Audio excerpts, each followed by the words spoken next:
Basically, I knew from the start I was different and always going to be different. So basically, I faced adversity from day one. Yeah, at the moment I left home, the love of the home, and got outside, went to school, and then I've always been a target. You know, I soon learned at a very young age, my leveller was the fist, you know. And I always say this, the football was 90 minutes, the violence was 90 seconds. Subject today is the English disease. They've asked to remain nameless, but the gentlemen concerned are members of one of Britain's most violent hooligan gangs, the Intercity Force. It's the Intercity firm, love. My mother came over from Jamaica, just 17, looking for work. At that stage, Britain in 1958, it's before the UK, before multiculturalism, you know. So they were basically foreigners, even though there's British Commonwealth. And the signs up everywhere were on pubs and on digs, lodgings, you know, was quite often no blacks, no Irish, and no out of wedlock. And being brought up by white foster parents who were my mum and dad in a neighbourhood that was purely white, and the next 5 towns were only white, you know what I mean? So I was the only blank face.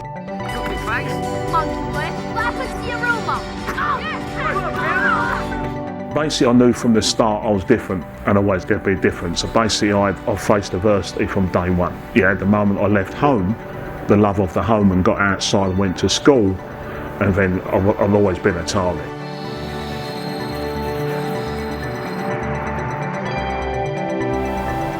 Felt sympathetic to us and offered to take me to my first football match, which was a magnificent gesture. And it was 1966, England won the World Cup, so the whole nation was football crazy. There was a great feel-good vibe through the football. And when you go to your first football match as a boy, it's like Raw the Rover stuff, it's magic. West Ham had a black player, John Charles, you know, and later Clyde Best. So, you know what I mean? I felt warmth there, and I felt, for the first time in life, I felt colour was not an issue. The only colour that was an issue is the colours of your football team, which was claret and blue.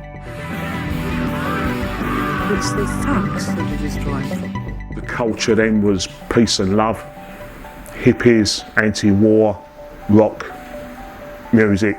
So that was the kind of culture brought up with. And all of a sudden, 67, and by the time we got to 69, you got a backlash against the peace culture, which was aggressive culture of the skinhead.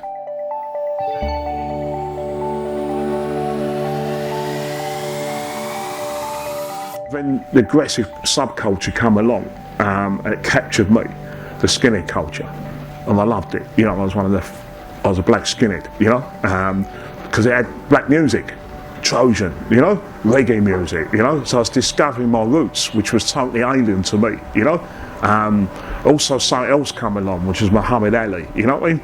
So amongst all the hate I was growing up with, there was this confusion where Britain loved Cassius Clay, you know, hence my name Cass, you know. It was a nickname given to me at school, which was better than my original name of Carol, you know, which was a girl's name. You know who their top boys are, so look after them first, and the rest of them will grab them. And football was like, wow, you know what I mean? It was tribal, you know. But suddenly I belonged in this tribe. I found, you know what I mean? I found I fitted in quite well. And when the aggressive culture came along, like I told you, the skinhead culture, it introduced gangs, you know. So there was gangs at school, and we was gangs on the street, and suddenly I had a use, you know. There's a fine line from being bullied to going the other way, you know. I soon learned at a very young age, my leveller was the fist, you know. At Charlton in 76, I was arrested and put up in the Old Bailey, you know. My trial was in the Old Bailey, and I've become the first football hang through the pressure of the media and the will of the public wanting something done about it. I was made an example of, and I was given a prison sentence.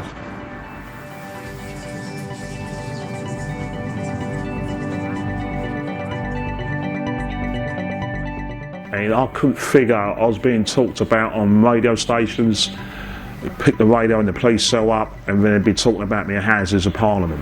When they're debating the issue of football violence, my name kept cropping up. And then my name was in the papers, you know, national papers, you know. This is crazy. I'm not an actor, and I'm not a football player. You know what I mean? I'm just a guy on the street who got in a bit of trouble, you know.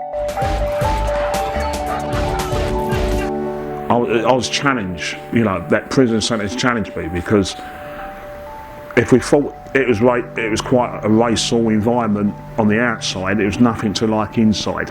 Everything was pure black and white.